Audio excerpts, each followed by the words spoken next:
about is just that thing, that when we get scared, you know what we need to remind ourselves about is that we are like trees.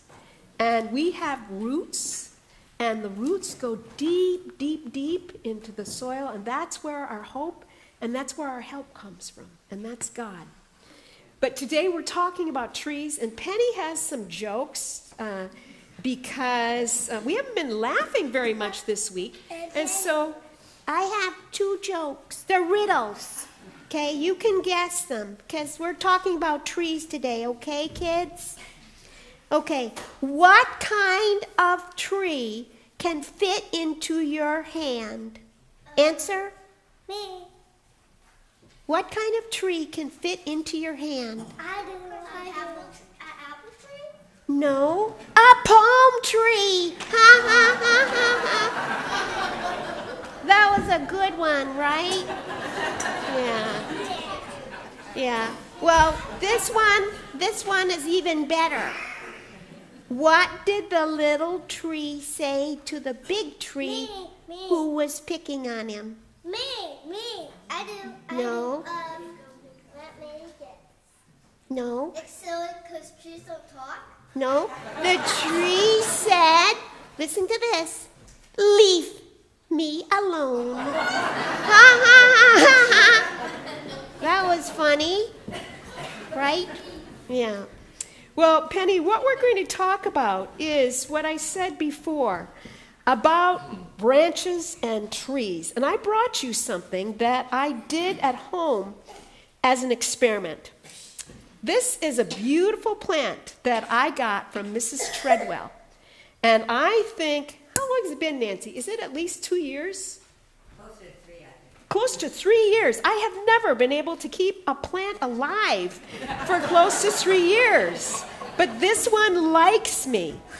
Well, one time what I was doing, here, Michael, I'll take that. This is in the way, isn't it?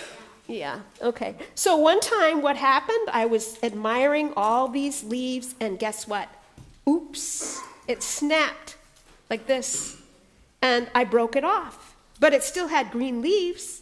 So you know what I did? I just stuck it back in the earth. What do you think would happen?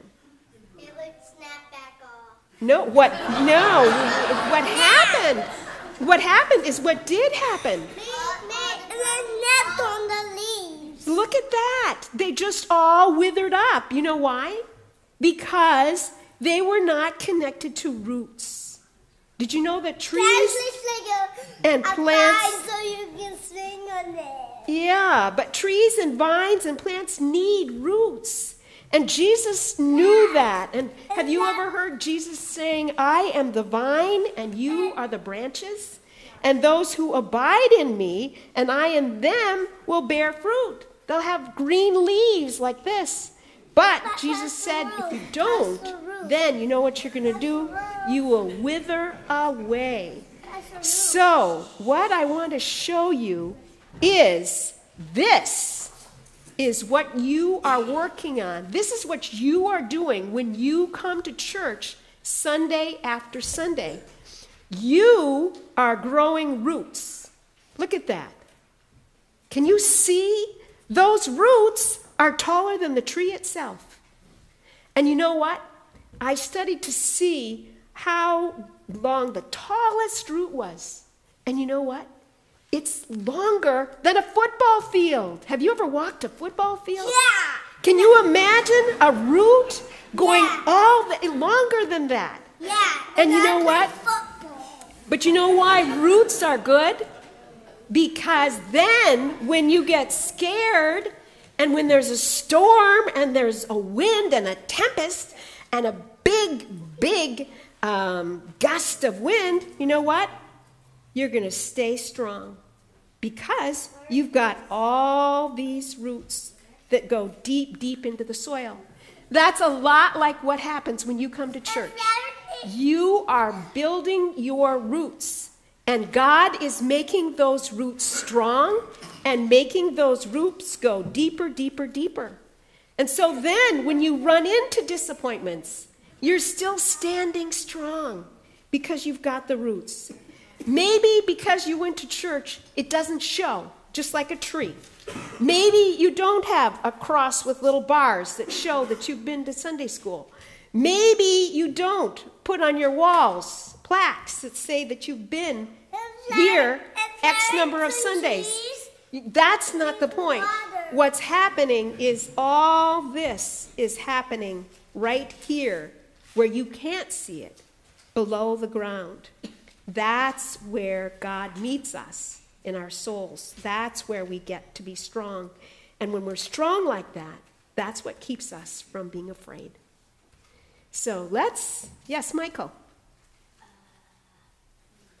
Never mind? All right. Maybe later. All right. So let's have a prayer, okay? I want to pray. You can start. I'll pray too.